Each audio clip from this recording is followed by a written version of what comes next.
Desde muy pequeña quise ser médico. El conflicto vino cuando después de graduada de médico decía, ¿qué especialidad? Porque ya tenía dos niños y decía, ahora, ¿qué puedo hacer? Yo quería ser cirujano cardiovascular.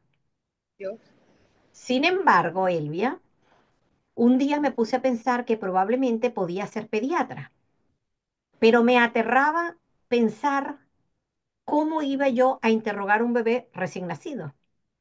¿Quién me iba a decir qué era lo que estaba sintiendo? ¿Cómo leer? ¿Cómo poder descubrir realmente lo que pasa en esos cuerpecitos diminutos, pero que sienten y padecen? Y sabemos hoy en día que el dolor lo sienten exactamente igual que cualquiera de nosotros. El caso es que logré graduarme de puericultor pediatra en el Hospital Central de Maracay. Fuimos la primera promoción universitaria de la Universidad de Carabobo y la última del Ministerio de Salud. Yo hago esta introducción porque amo ser pediatra y yo estoy segura, completamente segura, que los que escogimos este campo de la medicina anhelamos continuar siendo pediatras quizás hasta la postrimería de nuestros días.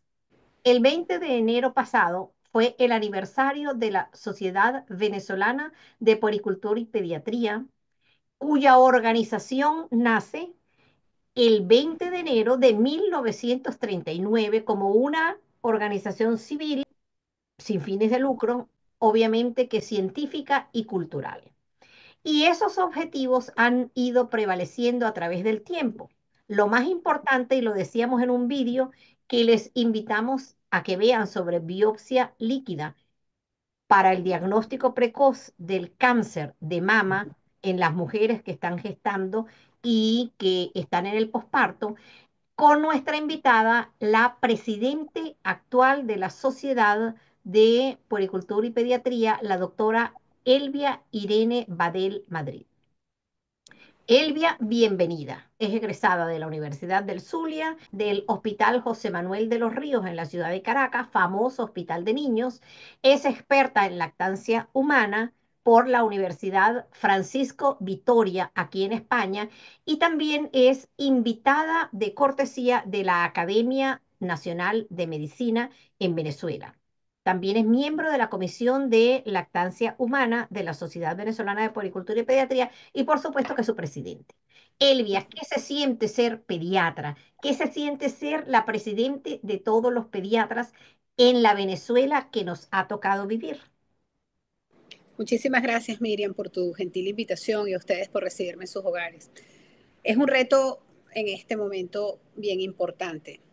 Nuestros objetivos siguen siendo exactamente los mismos que hace 86 años que acabamos de cumplir el 20 de enero de este año, que son velar por la salud y los derechos de los niños, acercar a nuestros niños a las políticas de salud del Estado y hacer de esta corporación científica una gran familia como lo hemos logrado. De manera que este reto lo aceptamos con humildad, pero con compromiso, con profesionalismo y con muchas ganas de ser la voz de la infancia venezolana. Nosotros educamos en este momento de tanta dificultad que estamos pasando a todos los pediatras del país. Tratamos de estrechar brechas entre las distintas universidades, que tú bien sabes que nosotros tenemos universidades convencionales donde para ser pediatra debemos tener entre 7 y 8 mil horas de estudio y universidades no convencionales donde se generan pediatras express que ya con 3.000 horas están, médicos express que ya con 3.000 horas están formados. Eso ha hecho que haya un éxodo masivo de los médicos de nuestro país, que ustedes en España los han recibido con gran amabilidad y como el resto del mundo. Y los que nos quedamos tenemos el compromiso de mantener la educación médica continuada para ver si podemos acercarnos a aquella pediatría que era punta de lanza en las últimas décadas del siglo pasado. Tú sabes que en el 2016 yo me vine para acá, para España en el 2017, siempre he estado yendo y viniendo. Yo crecí aquí en la época de Franco y de adolescente migré para allá.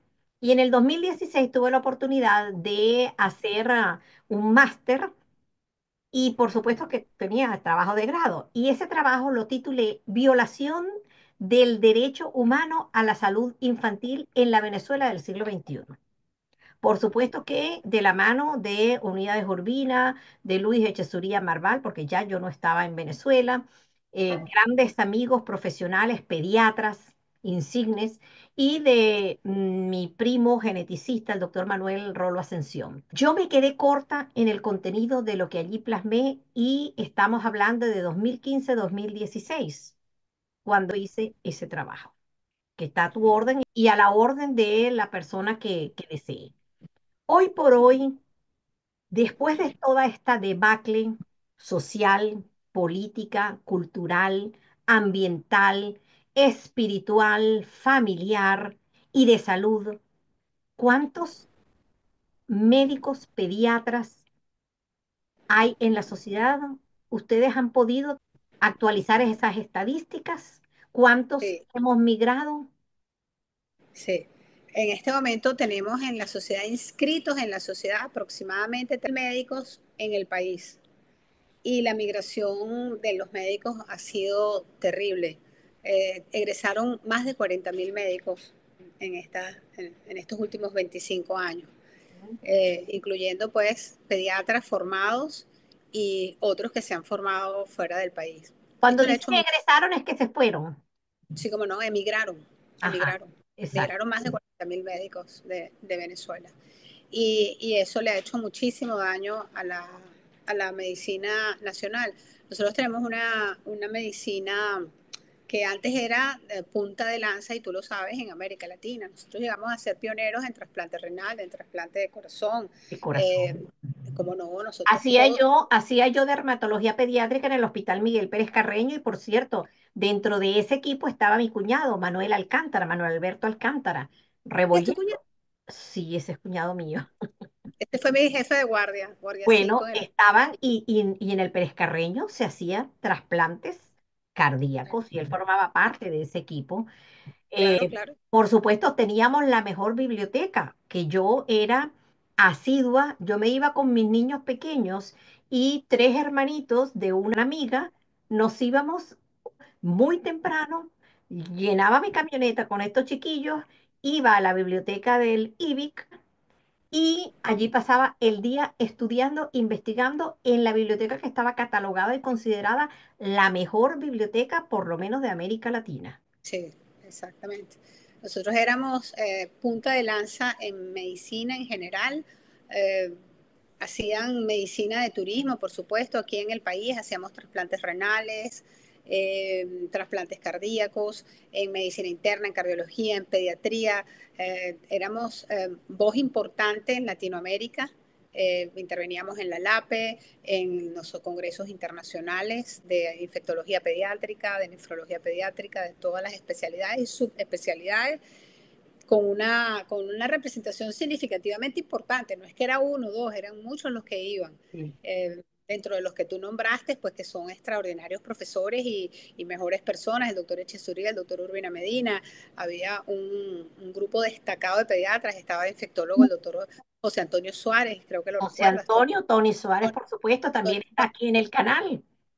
doctor Enrique Blanco también, el doctor Gordon Fajardo, y bueno, las políticas que se hicieron, las políticas de salud que se hicieron en esa época y lo que se lograba en salud es ahorita un grato recuerdo, un grato recuerdo. Fíjate cómo añoro yo esa época, cómo me siento orgullosa de formar parte, porque sigo formando parte jubilada y pensionada de la Sociedad Venezolana de Poricultura y Pediatría, que trabajando aquí en este país, que también es mío, que también soy española, mi padre, la familia paterna aquí, es otra cosa, es distinto. Nosotros logramos ya para el año 2002 tener 17, y mira que 17 se dice poquito, pero es mucho, 17 especialidades pediátricas reconocidas como tal por la Federación Médica y los respectivos colegios en Venezuela. De hecho, convertimos junto con el doctor Leopoldo Díaz Landaeta, el doctor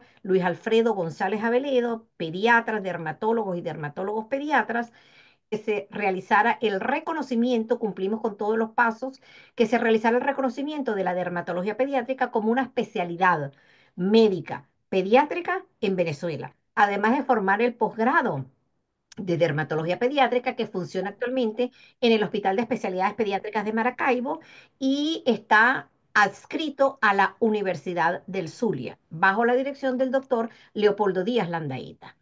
De verdad que a mí me llena de orgullo porque aquí yo sufro, Elvia, porque no hay, o mejor dicho, no es que no hayan, hay especialistas reconocidos, insignes, maravillosos en el área, pero no existen las especialidades reconocidas como tal.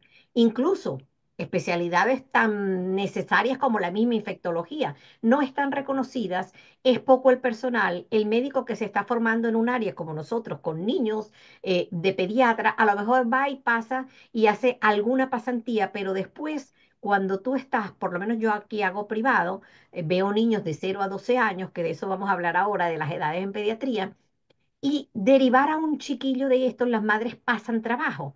Y uno como pediatra sufre porque no es solamente ver al niño de acuerdo a las edades, el recién nacido, el lactante, el escolar, el adolescente y más, sino es el núcleo familiar completo. Es velar por la salud, porque el paciente viene y las madres muchas veces creen, bueno, la doctora me vio y se fue. Nosotros los pediatras no funcionamos así. A ti te queda esa mosquita aquí detrás de la oreja o la abejita, zzz, ¿qué pasaría con ese niño? ¿Lo llevarían? ¿Le diagnosticarían? ¿Será que la madre fue y lo llevó? ¿Será que es un niño maltratado? Porque el abandono y no acudir a la consulta también es maltrato infantil. Entonces, ¿cómo están haciendo ustedes? ¿Se han adherido? ¿Han aparecido nuevas sociedades? ¿Han habido nuevos reconocimientos? Bueno, te cuento que ahorita nosotros estamos trabajando duramente en hacer de la lactancia humana no una especialidad, pero sí insertar la formación en esta área desde pregrado y sobre todo en posgrado, porque justamente Venezuela vive una crisis humanitaria compleja desde el año 2016, como tú bien lo dijiste, cuando emigraste. En aquel momento había inseguridad alimentaria terrible, es decir, que no había en los anaqueles de los supermercados la comida ni en las farmacias los medicamentos. Esto afortunadamente ha mejorado un poco, pero ahora la inseguridad se basa en que nosotros lo vemos en los anaqueles, pero no tenemos la capacidad económica para comprarlo. Para adquirirlo. Sí, la inversión en el hospital, en la salud, es muy baja en nuestro país, llega a 1,2% del Producto Interno Bruto, que sabemos que según la Organización Mundial de la Salud debe ser 7 puntos del Producto Interno Bruto. De manera que hospitales amigos de los niños nosotros no tenemos ninguna certificación de hospitales amigos de los niños. Y desde la corporación que yo represento, que nuestra función básicamente es ser la voz de la infancia venezolana, pero simultáneamente es una función académica en todo el país para estrechar brechas de conocimiento, nos hemos dedicado a la tarea de que si bien es cierto que los hospitales amigos de los niños están muy lejos de suceder, pues nosotros estamos entrenando pediatras para que sean amigos de la lactancia y amigos de las buenas prácticas que deben hacerse en los partos para lograr que la lactancia sea eficaz, que se siembre temprano y que sea exitosa y longeva. Entonces, ese trabajo lo estamos haciendo con esa finalidad. Por supuesto que han surgido dentro de las especialidades muchas subespecialidades, por ejemplo, en oftalmología, segmento anterior, retina, glaucoma, como subespecialidades dentro de la subespecialidad de la oftalmología. Y asimismo en otorrino y asimismo en pediatría tenemos muchas subespecialidades, inmunología, que de repente cuando te fuiste estaba solamente asma alergia, pero ahora es asma, alergia, inmunología. Está, por supuesto, dermatología, nefrología, cardiología, nutrición, crecimiento y desarrollo. Recientemente hay una nueva que es la de orígenes de la salud y de la enfermedad, a propósito del tema de los 1000 días, que es un tema indispensable, que es una herramienta epidemiológica para enseñar a los países de bajos recursos o de escasos recursos a invertir adecuadamente el dinero, sobre todo en los primeros 1000 días de vida, desde el día 1 de la fecundación hasta los 2 años, en el tema de la nutrición materna y luego de la nutrición infantil, para lograr tener un mejor capital humano a través de evitar la desnutrición por sobre todas las cosas.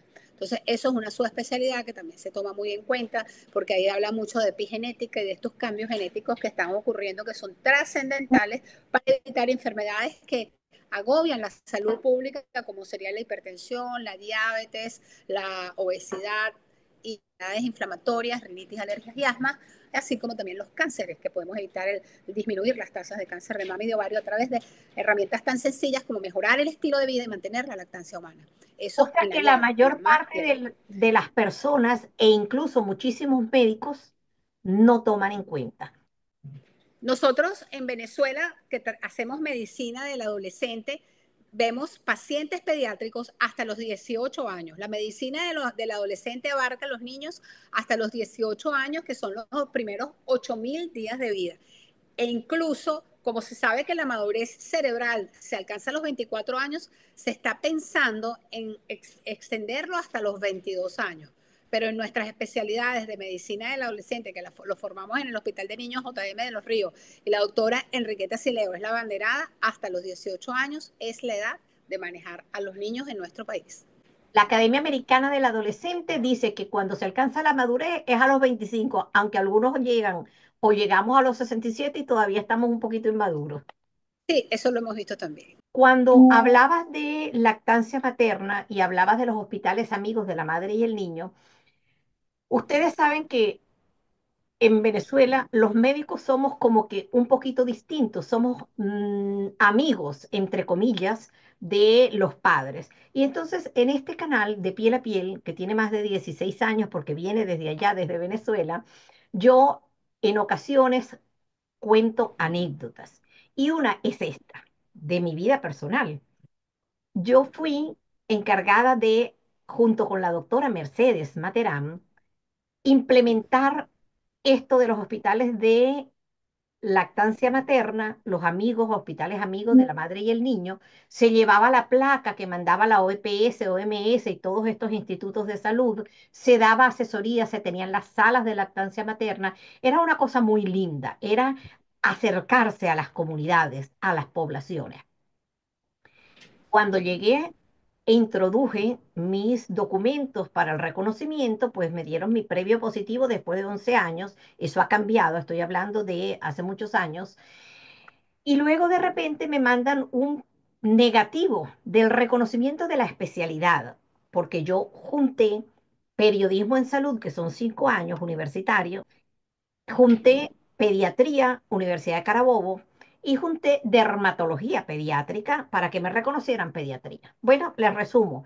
El caso es que alegaron que yo no tenía la capacidad ni había sido instruida, ni formada, ni había ejercido en el área del cual estamos hablando. Cuando en Venezuela nosotros fuimos también pioneros desde el punto de vista pediátrico, como dices tú, Elvia, en el reconocimiento de esos hospitales y allí no habían sucedáneos de la leche, no se repartían fórmulas en los hospitales, hubo un crecimiento y sí es verdad que tú comenzabas a ver, cosa que antes no lo veíamos, en las calles, en cualquier sitio, las madres lactando a su bebé sin aquello de que qué vergüenza, qué pudor, ¿no? De una forma muy decente, muy humana y muy natural. Yo de verdad que los felicito porque es un ahorro. El que no está consciente de lo que es el amamantamiento y lo que significa de verdad es como los que no estamos involucrándonos con la inteligencia artificial. Es la comparación que yo hago. Toda la razón, tal cual, así es, así es. Nosotros estamos muy contentos porque hemos revisado muchos programas en distintos países del mundo donde se ha evidenciado que las tasas de lactancia ciertamente mejoran a través de la educación en lactancia. Eso por supuesto involucra una inversión en dinero. Desde el año 2020, nosotros tercamente en la Sociedad Venezolana de Puericultura y Pediatría nos hemos dedicado a que los pediatras sepan de lactancia. Y comencé de la mano de un grupo de profesores que tuve justamente en España. Lo primero que hice fue suministrar la encuesta COLA que me la facilitaron esos profesores para medir el conocimiento en el tema en, re, en, relación a los pediatras. Y allí nos dimos cuenta del déficit y en base a eso comenzamos. Sí, porque eso Pero como que hizo un pico y bajó. sí, porque la lactancia estaba, a partir del 2016 empezamos los pediatras a involucrarnos más en lactancia. Eso era más tema de las dulas, ¿sabes? De la nodriza, de otra gente. Incluso los pediatras varones decían que eso no tenía que ver con ellos, sería con las pediatras niñas porque ellos no tenían por qué involucrarse en eso. hasta que comprendimos que en el 2017-18 no había fórmulas. La inseguridad alimentaria llegó al punto que no había fórmulas. O dabas pecho y sobre todo en el interior del país, o el niñito pues iba directo a la desnutrición. Bueno, como se evidenció a través de la encuesta en COVID en el 2020, que 30% de los venezolanos ya tenían desnutrición crónica, ya no había nada que hacer. Ya tenemos talla baja, ya tenemos un índice de vida que es mucho más corto que lo que teníamos anteriormente. Tenemos talla baja en los adultos. Entonces, toda esa repercusión nos llamó la atención poderosamente. Empezamos a observar niños de 7, 8, 9 años con obesidad, con hipertensión arterial, con diabetes tipo 2, producto de la malnutrición, se mantenían gorditos, pero con malnutrición en los primeros 1000 días. Y es por eso que hicimos tanto énfasis en la lactancia a partir del año 2020. Y sobre todo nuestra forma de ayudar es educando en lactancia a través de las 22 filiales que tú conoces que tenemos que nos representan en todo el país. Y gracias a la pandemia aprendimos e hicimos uso de estas herramientas digitales que nos han permitido personalizarnos en todos los lugares y dar clases y mantenerlas en todas las universidades a través de esta vía. Entonces, eso ha sido maravilloso, eso lo aprendimos con pandemia y lo hemos seguido de la misma manera. Hacemos presenciales en clínicas de lactancia, pero también mantenemos esta forma de educar.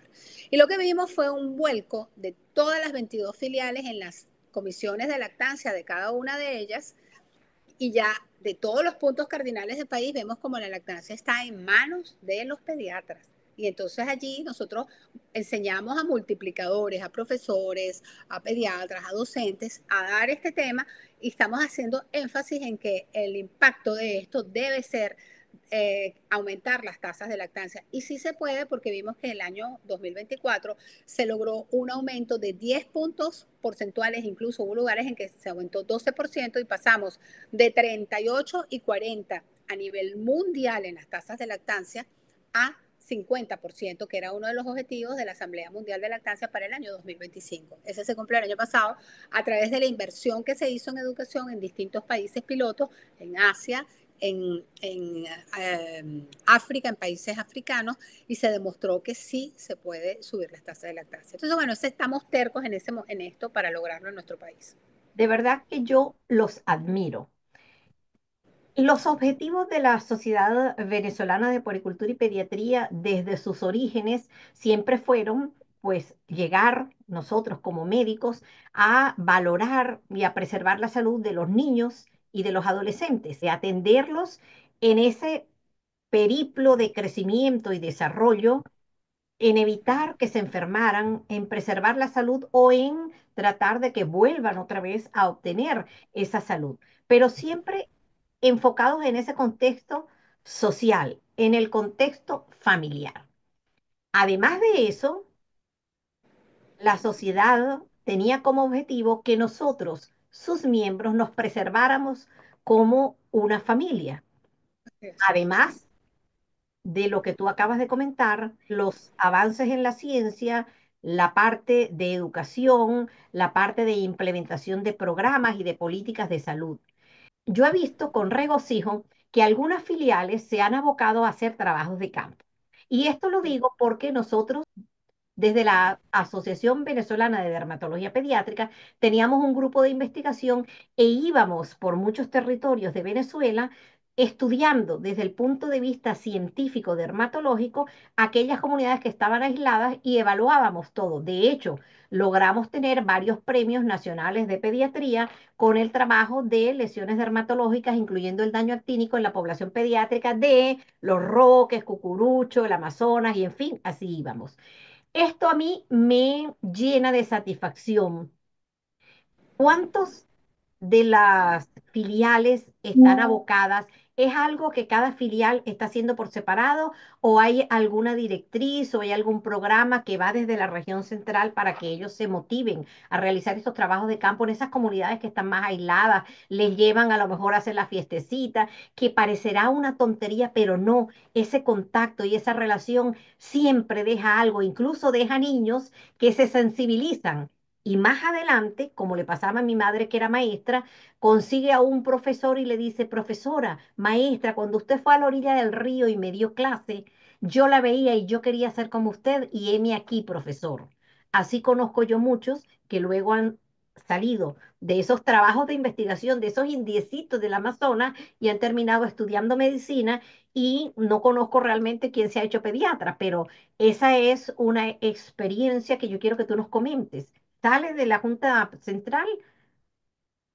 Realmente lo que hemos observado, lo estoy viendo con el paso de los años, es que hay una sana competencia entre las filiales para hacer el trabajo, pero nosotros tenemos directrices que protocolizan en todo el país y eso lo llamamos el ABC.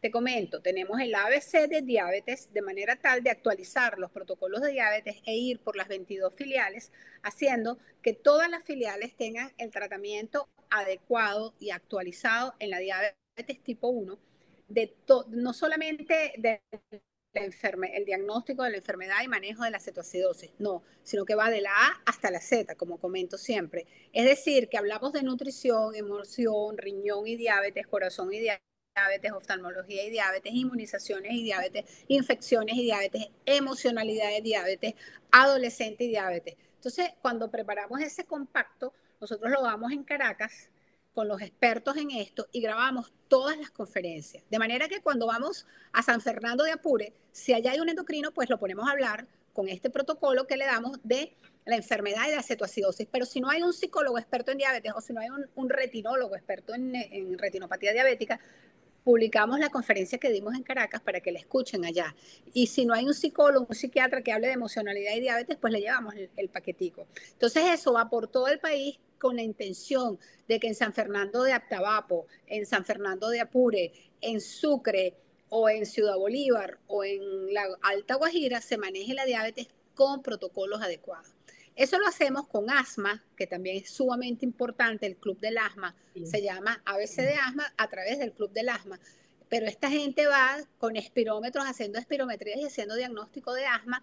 Y entonces la industria, que por supuesto es quien nos apoya en esto y nos ayuda a ir por todo el país con las insulinas, con los equipos para hacer glucometría, con los espirómetros, haciendo lo mismo en asma y colocando las pautas del manejo terapéutico que sean actuales y adecuadas.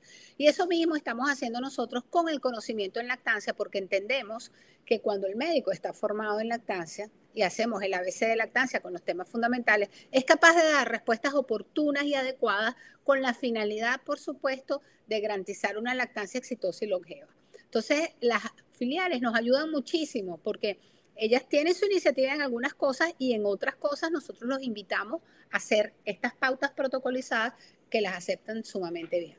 Nosotros hicimos también, quería comentarte, un documental que se llama El hijo de la mina. Te invito para que lo veas y lo ubiques. No, no lo Eso he- lo hicimos con la gente de ProDaVinci, con un equipo de periodistas de altas capacidades, y fuimos a un lugar en el estado Monagas, en las faldas del Orinoco, que es sumamente pobre. Hicimos una evaluación nutricional del lugar, así como dices tú, esos despistajes que se hacen, y llevamos suplementos nutricionales que nos dona pues desde el 2019 una ONG, por cierto, española, con sede en España.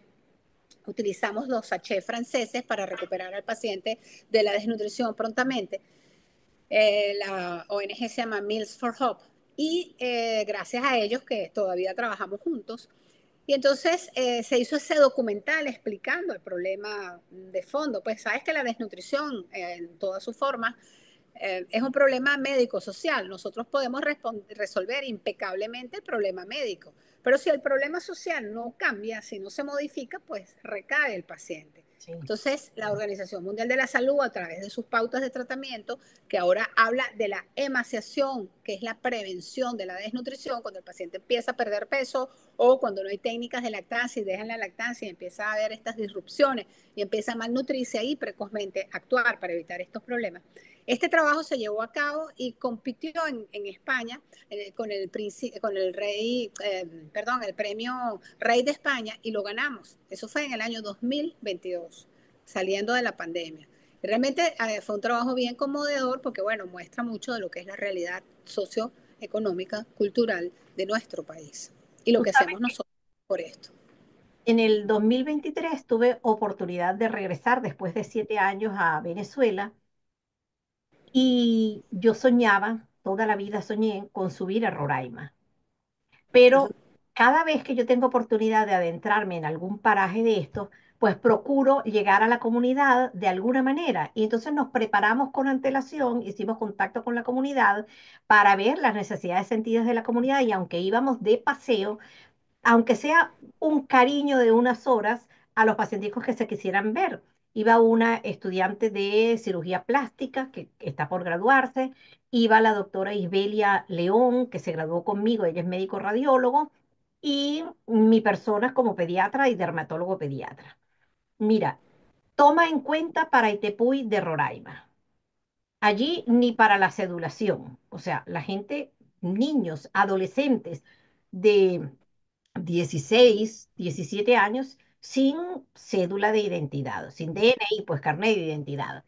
Pero lo más que me llamó la atención, lo que más me impactó, y todo eso nosotros lo dejamos registrado, todos los niños con caries, con una alteración de esta cavidad bucal terrible y el conocimiento precario o desconocimiento, mejor dicho, de eso es una carie de los dientecitos de leche que no pasa nada, sin tomar en cuenta la repercusión que tiene, que por aquí les voy a dejar un vídeo sobre caries, por cierto, con una chica venezolana fantástica que está aquí en Barcelona, y hablamos de la importancia de tratarlos.